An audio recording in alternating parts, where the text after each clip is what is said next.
Mesdames et messieurs, très chers compatriotes, l'unité, le travail, le progrès, la justice, la dignité, la liberté, la paix, la prospérité et l'amour de la patrie sont hypothéqués et privés par le pouvoir totalitaire, ethnocentrique et régionaliste de Brazzaville, qui piétine impunément les lois, les libertés et les droits démocratiques.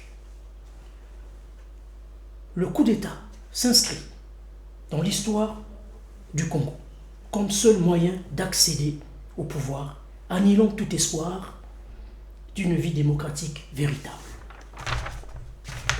Ainsi, le parti politique, le ROC, dont j'ai l'honneur de diriger le secrétariat général, très soucieux et très attaché aux valeurs démocratiques et républicaines qui œuvrent pour la venue d'un ordre politique nouveau où règne la morale, l'éthique, le droit, la liberté, la démocratie, la bonne gouvernance, la justice sociale, la fraternité et le bien-être général, condamne fermement et sans ambiguïté le coup d'État constitutionnel perpétré par Denis Sassou Nguesso.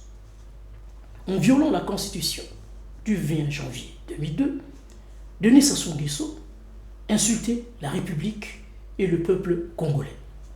Il manquait à sa parole donnée et se plaçait au-dessus des lois. Force est de rappeler qu'une constitution ne doit pas être à géométrie variable.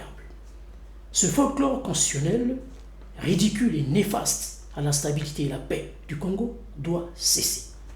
C'est un devoir impérieux et vital. C'est à l'homme de s'adapter à la constitution et non l'inverse.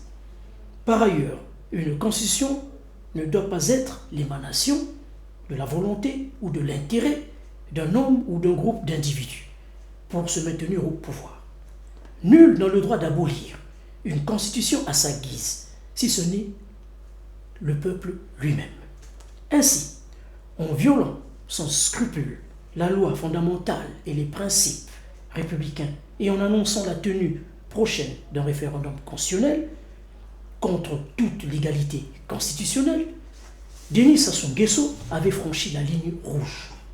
Il commettait un faux pas monumental aux conséquences graves pour le Congo.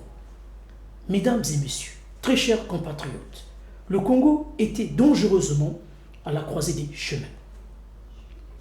Par la faute d'un homme qui aimait parler de paix et des valeurs, mais qui incarnait la terreur et les anti-valeurs. Un choix s'imposait désormais au peuple congolais, soit d'être toujours le peuple vassal et résigné d'une famille et d'un clan au pouvoir, soit de prendre conscience de se libérer des chaînes de cette ignoble servitude déshumanisante. Mesdames et messieurs, chers compatriotes, l'heure est très grave et le ROC estime plus que jamais que la récréation est finie. Le ROC prend ses responsabilités et appelle le peuple congolais à résister contre la dictature sassouiste, face au parjure, à la perfidie, à l'acte de haute trahison posé par Denis Sassou Nguesso. La résistance populaire est un devoir. Par la résistance et la désobéissance civile, le peuple assure sa liberté, sa dignité et son émancipation. La désobéissance civile devra être massive et pacifique, et dans le respect des biens communs jusqu'à la chute de la tyrannie sassouiste. C'est maintenant ou jamais. Cependant, une révolution juste et populaire ne peut être sans succès de l'appui de l'armée. Ainsi, le ROC appelle au sursaut patriotique et républicain de notre vaillante armée nationale.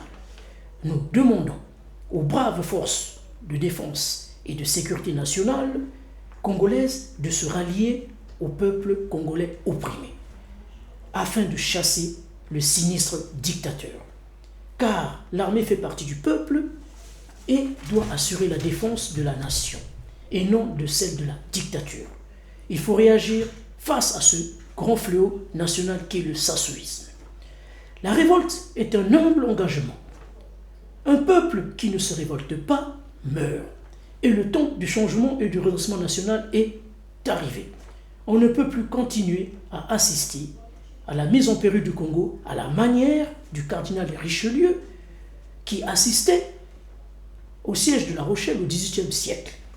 Mesdames et messieurs, très chers compatriotes, ceux qui agissent par la ruse, par la mauvaise foi et par la force et l'intimidation pour conserver le pouvoir ne seront jamais des grands démocrates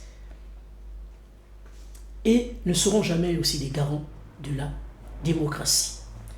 La démocratie et la tenance politique ne se négocient pas.